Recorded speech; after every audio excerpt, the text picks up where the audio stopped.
Oke, Bapak Ibu. Kita buka chatnya dulu, Mas.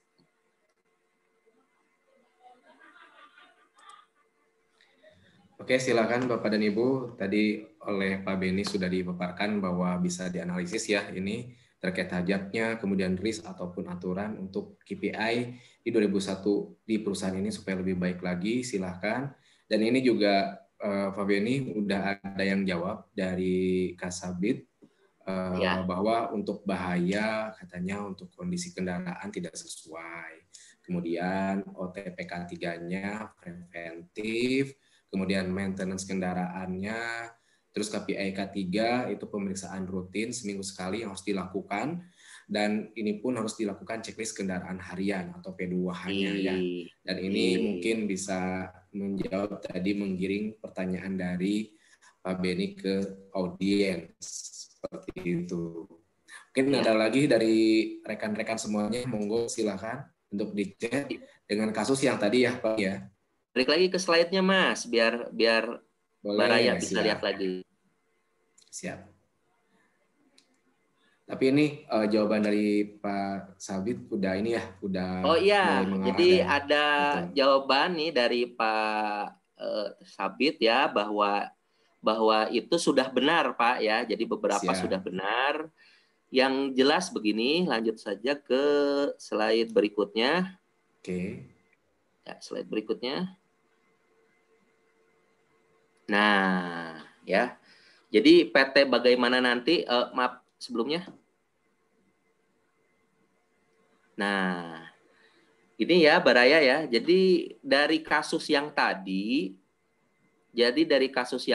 kita coba telaah slide-nya yang tadi lagi sebelum ini Mas. Nah, jadi yang pertama adalah kita menyusun HIRA, atau JSA, atau menduga bahaya dan menilai resiko. Nah, salah satu yang paling umum di perusahaan pengangkutan adalah tabrakan kendaraan di jalan. Benar ya? Setuju ya? Bahayanya ya? Nah, itu akan berakibat kepada fatality atau kematian. Dari sini, maka akan timbul pertanyaan, apa program pencegahan tabrakan atau kecelakaan di jalan? Itu satu, jadi camkan itu. Kemudian yang kedua, ada berapa jumlah kecelakaan di jalan tahun lalu sebagai angka acuan awal? Nah, kemudian itu didiskusikan di level manajemen mau berapa diturunkannya. Karena angka kecelakaan jangan naik nih Mas. Kalau naik ya nggak usah ada HSE. Betul. Harus turun. Nah, diturunkannya berapa? Mau langsung 100% diturunkan atau mau 50%? Tidak ada standar yang mewajibkan harus turun 100%, harus turun 50%. Bahkan sistem manajemen K3 atau 45001 itu tidak mensyaratkan. Yang jelas organisasi harus membuat OTPK 3L sesuai dengan resources yang ada. Yang penting ajak. Jadi begini ya. Jadi yang pertama identifikasi bahaya dan risiko. Kita sepakat. Di perusahaan angkutan di jalan itu pasti bahayanya adalah tabrakan. Resikonya kematian. Nah, sekarang seberapa banyak data tabrakan di jalan berdasarkan data yang tadi, kecelakaannya ada 1 kali menyebabkan kematian 2 orang atau fatality. Nah, apa program pencegahan tabrakan atau kecelakaan di jalannya? Nah, program ini itu harus Bapak Ibu susun, yang boleh jadi nanti beberapa programnya adalah merupakan leading activity atau leading indikator pada KPI Bapak Ibu. Ya, jadi paham ya?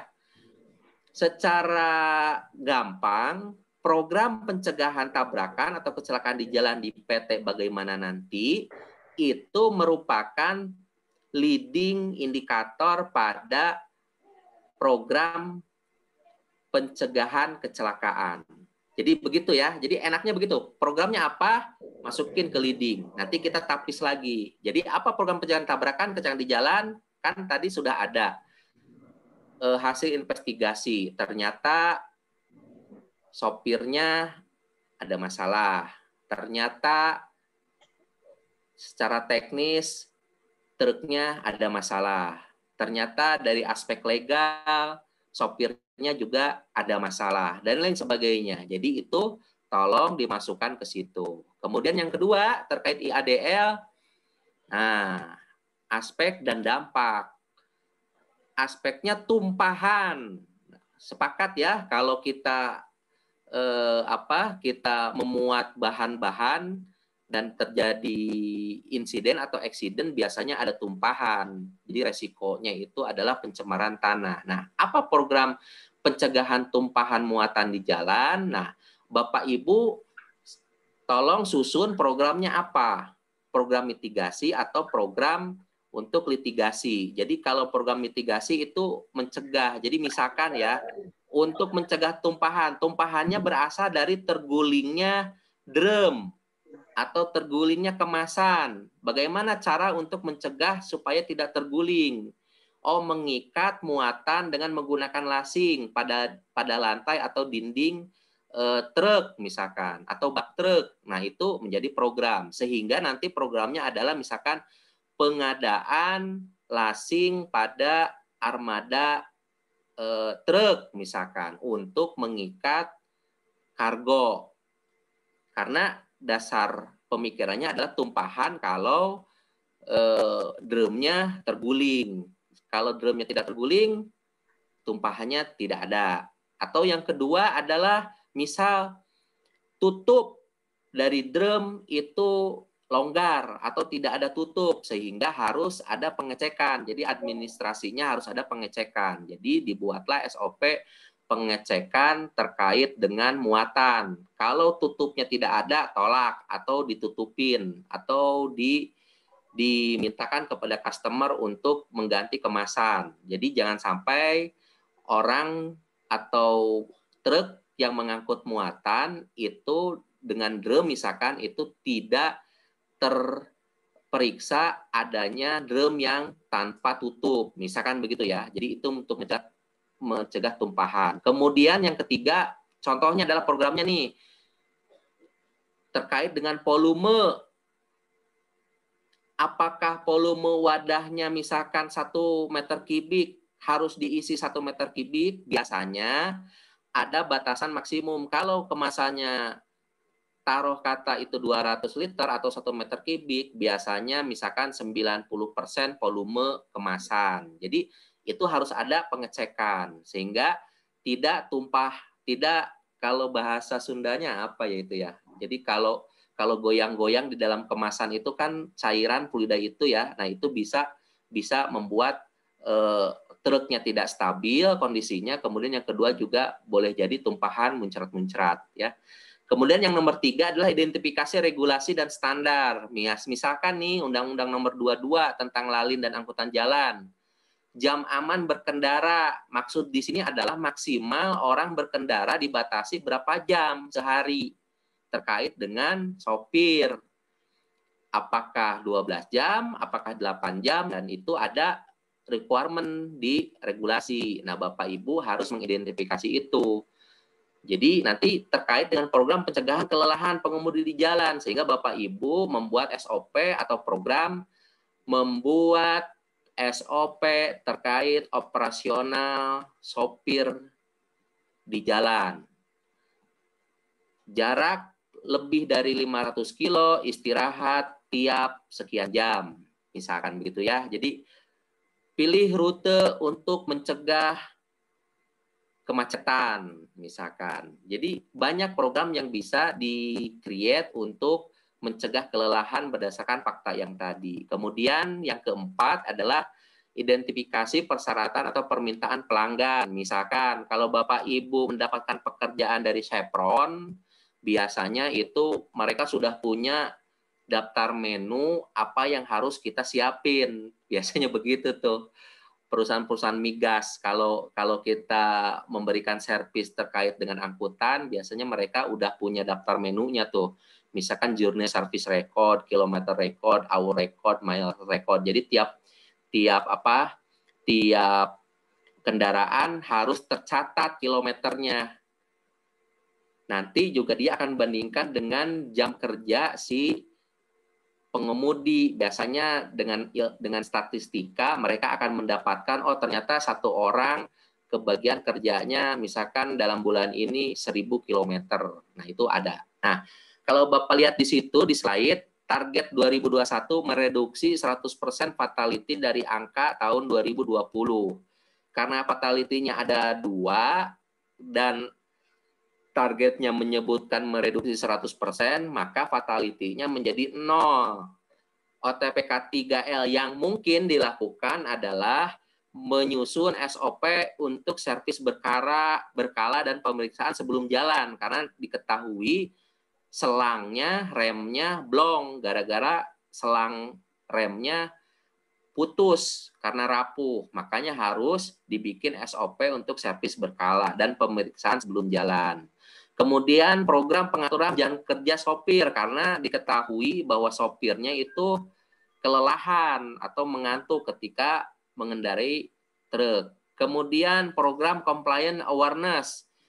Jadi begini Bapak Ibu, kadang kita itu sudah memenuhi semua aspek regulasi terkait dengan kompetensi pekerja kita, misal sopir ya, atau operator forklift. Operator forklift itu Bapak Ibu itu kan harus punya CEO. CEO-nya itu mempunyai masa aktif. Jadi ada masa kadaluarsanya. Nah, di banyak perusahaan itu sering kelewat. CEO-nya sudah kadaluarsa. Nah, coba dibikinkan program untuk mengidentifikasi kadaluarsanya CEO-CEO semacam ini. Apakah berupa warna dalam tabel Excel atau berupa aplikasi. Jadi ketika kita bikin template 3 bulan sebelum CEO seseorang habis, itu akan berubah warna.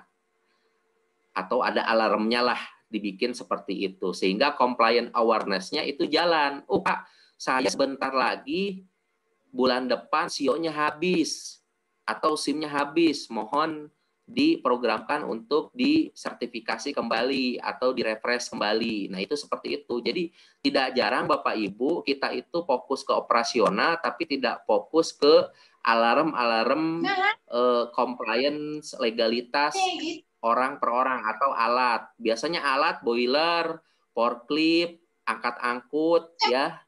Itu suka kelewat kadaluarsa ya, sudah kelewat baru paham ketika ada audit atau inspeksi. Nah, itu tolong dibuatkan program compliance awareness berupa early warning system terkait dengan kebutuhan refreshing atau resertifikasi alat atau kompetensi personel. Kemudian yang keempat adalah program peningkatan kompetensi sopir.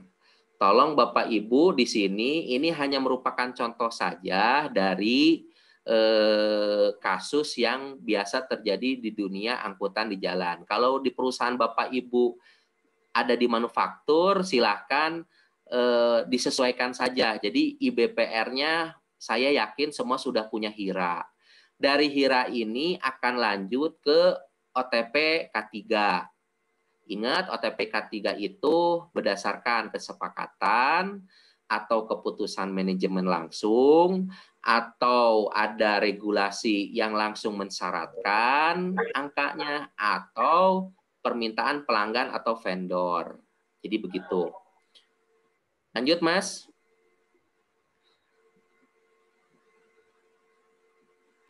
Pak Beni, masuk? Ya. Ya. Ini juga udah ada di forum chat dari Pak Joko Susilo. Boleh. Ya, berarti bisa flashback lagi untuk materinya yang sebelumnya. Ini terkait yang tadi dibahas juga yang kasus ya. Itu bahaya ada pekerja inkompetensi, OTPK 3-nya, Ya.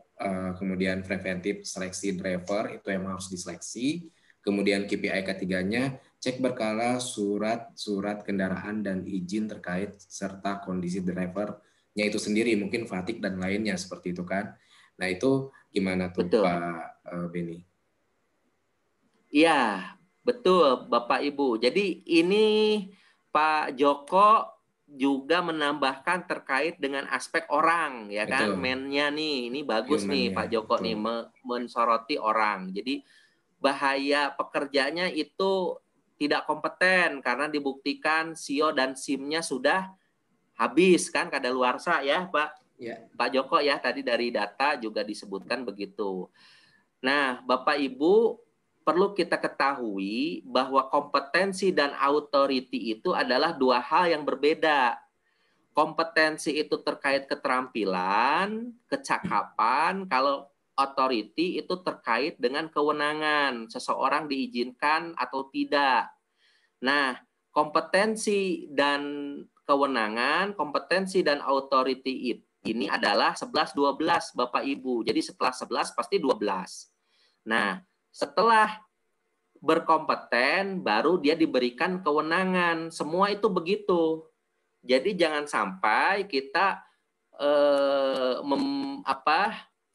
melegalkan SIO seorang sopir tanpa SIM. Jadi harus SIM dulu, baru SIO. Jadi jangan SIO dulu baru SIM, karena kita pengennya adalah dia adalah kompeten, kemudian baru SIM. Nah, secara umum SIM-nya harus dicek, secara umum SIO-nya harus dicek. Ini bagus Pak Joko. KPI K3 cek berkala surat kendaraan dan izin terkait kondisi driver. Nah, ini berarti di aspek administrasi. Jadi nanti dibuatkan SOP. Jadi programnya adalah membuat prosedur pengecekan truk pra jalan, gitu kan? KPI-nya apa? Satu prosedur di Q3. Nah, gitu. Jadi harus ada angka ya, Pak Joko. Jadi ada angkanya. Nah, ini kalau yang begini-begini namanya ini di leading. Kalau untuk laggingnya yang tadi kecelakaan, mencegah fatality, angkanya 0, gitu ya. Kemudian itu ada preventif seleksi driver, boleh Pak, dijadiin OTPK 3, boleh Pak. Jadi membuat prosedur atau program seleksi driver, boleh Bapak boleh mencantumkan itu. Lanjut Mas. Mau tanya susun IPL, ADL bisa gak disusun? Silakan, disusun aja. Ya. Dari Ibu Liana Hafida. Kalau sudah familiar dengan itu, silakan Bu. Ini kita coba yang secara umum bisa kita lakukan. Jadi pakai Excel, pakai segala macam boleh. Itu hanya bentuk tampilan saja. Silakan. Yang jelas Bapak Ibu harus ada HIRA. Kalau nggak ada HIRA, nggak ada program. Berarti wajib ya? Wajib. Ya, HIRA dulu Pak. Semua itu di HSI itu semua terkait dengan HIRA. Dari HIRA kita bisa menilai, mengetahui apakah ada kondisi aman, kondisi tidak aman, perilaku aman, kondisi tidak aman. Jalannya pada kondisi normal, kondisi rutin, kondisi emergency, atau kondisi non-emergency. Jadi dari situ kita akan banyak mendapatkan gambaran kondisi perusahaan objektif targetnya. Jadi tidak semua ya yang dari IBPR misalkan ada 100 teridentifikasi. 100-100-nya Bapak Ibu mau habisin ya, syukur-syukur kalau bisa. Tapi biasanya tidak bisa. Makanya dibikinlah objektif target dan program yang selektif. Selektifnya bagaimana? Yang itu tadi, 4 tadi. 1, kesepakatan di meeting manajemen. 2, kalau pimpinan puncaknya sudah bertitah ya, mengeluarkan perintah, saya pengennya ini, ya itu turutin aja. Yang ketiga adalah ada nggak regulasi yang mengatur angkanya? Tidak boleh lebih dari ini. Nah, itu jadi acuan. Kemudian yang keempat, ada nggak permintaan dari pelanggan terkait dengan ini, angka-angkanya. Misalkan dari pelanggan, misalkan Chevron atau Pertamina, Pak, kami minta perusahaan Bapak FRSR-nya maksimal 50% dari tahun kemarin. Nah, itu bisa menjadikan kita acuan untuk menetapkan KPI. Pak, apakah KPI bisa berdasarkan safety patrol yang kita susun, poin safety patrol berdasarkan HIRA dan lain-lain? Apakah harus disandingkan dengan OTP K3 dan lain-lain? Jadi begini, KPI itu adalah angka-angka. Safety patrol itu adalah mengecek pelaksanaan program. Jadi mengawasinya dengan safety patrol. Misalkan programnya program APD awareness misalkan. Jadi tujuannya adalah memastikan seluruh APD yang dipersyaratkan dipakai di perusahaan misalkan. Cara mengeceknya dengan menggunakan safety patrol. Besarannya apa? Besarannya adalah seberapa banyak orang yang tidak menggunakan APD. Nah, gitu. Seberapa banyak? Dari situlah keluar angka. Jadi safety patrolnya sendiri mempunyai nilai untuk misalkan objektifnya mengidentifikasi ketaatan menggunakan APD misalkan.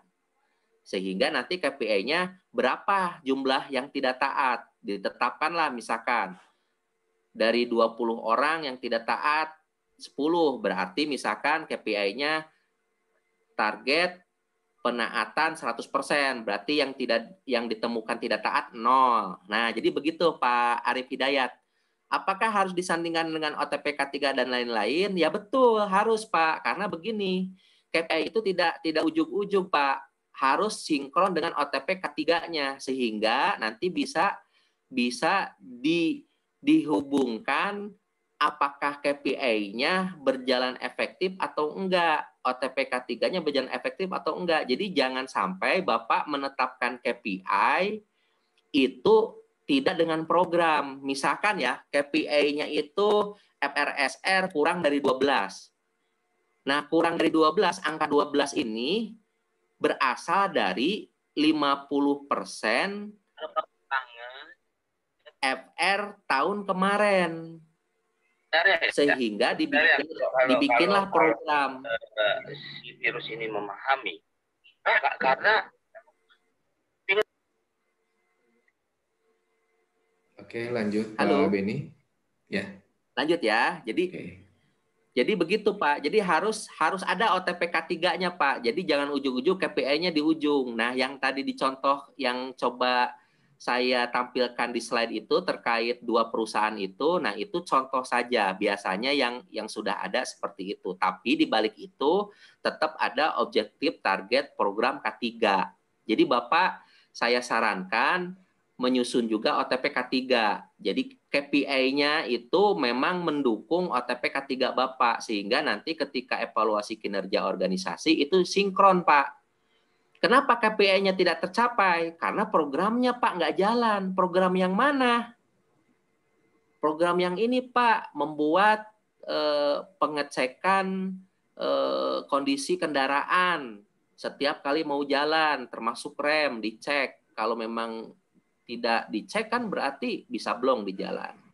Dari Pak Nurdin, Pak, jika di perusahaan kita belum ada catatan record dari KPI yang mau kita kontrol, terus kemudian nilai acuan yang kita susun dasarnya dari apa? Angka kejadian. Nah, begini, kalau memang belum ada baseline, silahkan Bapak benchmark ke perusahaan-perusahaan sejenis.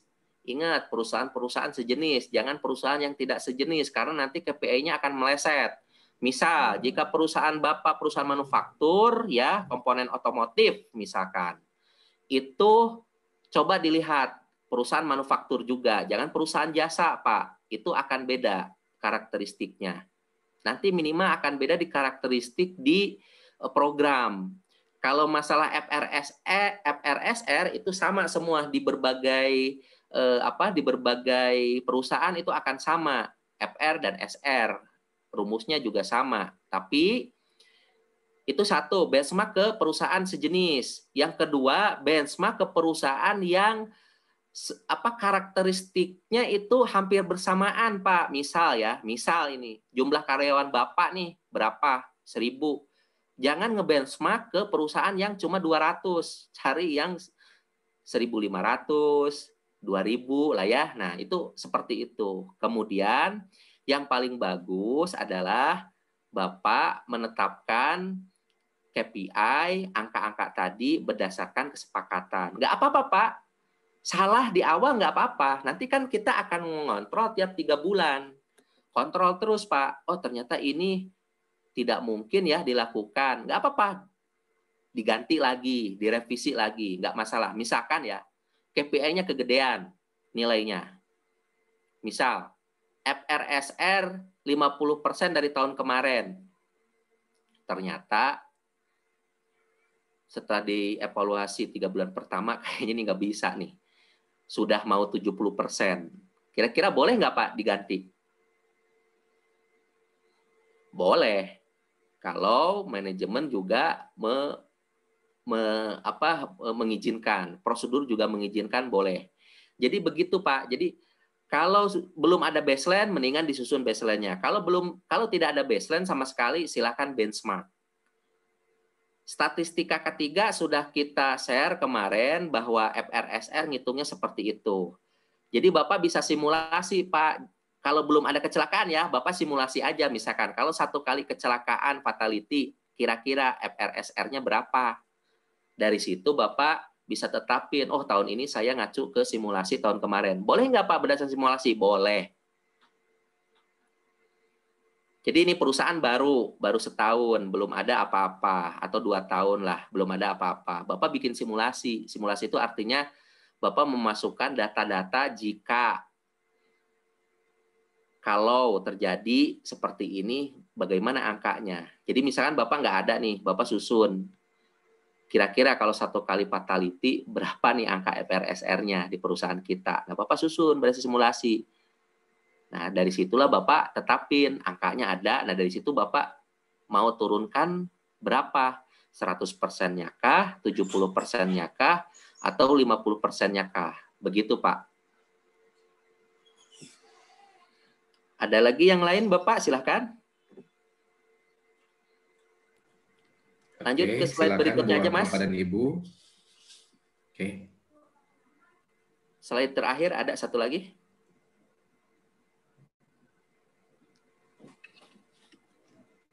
Yang ini, Pak Beni, slide terakhir. Ya, nah ini terkait dengan mengelola ya, mengelola KPI, Mas. Lanjut, Mas, slide-nya. Nah, mengelola KPI. Pak, Bu, mengelola KPI itu tidak terlalu sukar, karena KPI itu bukan kitab suci. KPI itu bisa kita rubah kapan saja, asalkan prosedur dan diizinkan oleh manajemen. Jadi mengelola KPI itu sama dengan mengelola program. Harus Bapak monitor. Monitornya harus secara periodik. Boleh jadi memonitornya berdasarkan KPI itu sendiri. Misalkan ya, KPI-nya itu di leading indikator itu dengan melakukan audit atau safety patrol yang tadi. Nah, pada safety patrol atau audit, itu akan langsung ketahuan apakah KPI kita berhasil atau tidak. Itu satu. Kemudian yang kedua, Bapak, jika memungkinkan turunkan KPI organisasi ke KPI yang kecil. Misalkan ya, KPI divisi dibagi ke KPI departemen. KPI departemen dibagi ke KPI seksi. KPI seksi dibagi ke KPI subseksi. KPI subseksi baru ke KPI individu. Dan itu akan memudahkan dan akan membuat semua orang bergairah untuk mengimplementasikan program HSE di tempat Bapak Ibu. Jadi jangan sampai setiap orang tidak ada KPI-nya Bapak Ibu. Silahkan disusun KPI-nya sampai ke fungsi individu. Jadi begini misalkan ya, visi misi perusahaan di bidang HSE adalah menjadikan perusahaan sebagai tempat kerja yang aman dan nyaman. Kan itu visi misi ya. KPI perusahaan FRSR 0, misal FRSR 0. Nah, diturunkan lagi ke KPI departemen divisi. KPI departemen divisi, kalau KPI perusahaannya sudah 0, jangan coba-coba KPI departemen divisinya ada angkanya, harus 0 juga. KPI fungsi 0, KPI individu juga 0. Itu paling mudah kalau KPI perusahaannya FRSR 0. Tapi kalau KPI perusahaannya misalkan FRSR-nya adalah 70% dari FRSR tahun kemarin, nah itu perlu Bapak Ibu analisa. Siapa penyumbang terbesar FRSR tahun kemarin, itulah pembobotan di departemen atau divisi itu. Misalkan penyumbang fatality ada di departemen transportasi. Nah, berarti departemen transportasinya lah yang harus dikepung untuk KPI-nya paling tinggi bobotnya. Kemudian yang ketiga, analisa hambatan selama program dijalankan. Jadi, kalau KPI kita plototin, Pak, dan nilainya itu menuju ke angka yang tidak menggembirakan, harus dinilai, dianalisa hambatannya apa. Apakah hambatan moral, apakah hambatan teknis, atau hambatan sumber daya. Kemudian gunakan metode PDCA. Ini sudah umum. Jadi KPI itu direncanakan, dilakukan, dicek, kemudian hasil ceknya ditindaklanjuti. Nah, itu sebagian cara kita mengelola performance indikator. Jadi ini umum saja, sama seperti kita mengelola program-program K3 lainnya. Jadi ingat, di tengah jalan boleh jadi KPI-nya berubah, asalkan sesuai dengan prosedur. Jadi Bapak Ibu, supaya tangannya tidak terikat, silakan dibuatkan prosedur penyusunan OTP K3L yang di dalamnya ada HSE KPI, itu dengan membuat satu pasal di mana KPI dapat direvisi atau disesuaikan di tengah perjalanan jika terjadi hal-hal antara lain. Satu, misal ya, kondisi force major misalkan. Kebayang nggak Bapak Ibu ketika misalkan visi KPI-nya misalkan fatality 50%, tetapi misalkan sama BMKG atau ini diprediksi kegempaan akan meningkat 3 kali lipat misalkan. Nah, itu bisa Bapak Ibu, makanya faktor eksternal itu, informasi-informasi dari luar yang memengaruhi organisasi kita, Bapak Ibu harus cermat, harus menangkap. Jadi ketika di meeting bulanan P2K3L itu harus diinformasikan, oh ternyata bulan depan akan ada siklon, badai ini, ya, gini. Nah, itu boleh Pak, Bapak bisa membuat program baru. Program itu akan mempunyai KPI, begitu. Jadi mengelola HSEK Performance Indicator tidak susah. Bapak bisa mengelolanya berbarengan dengan program atau kinerja produksi misalkan. Itu bisa. Jadi diemblenkan. Jadi dimasukkan ke dalam kinerja organisasi departemen. Nah, di KPI individu biasanya itu pembobotannya lebih sederhana. Misalkan di situ FRSR di individu misalkan 0, jika tercapai berapa, jika tidak tercapai berarti minus berapa. Jadi seperti itu. Kita bahas lagi, Pak, silakan.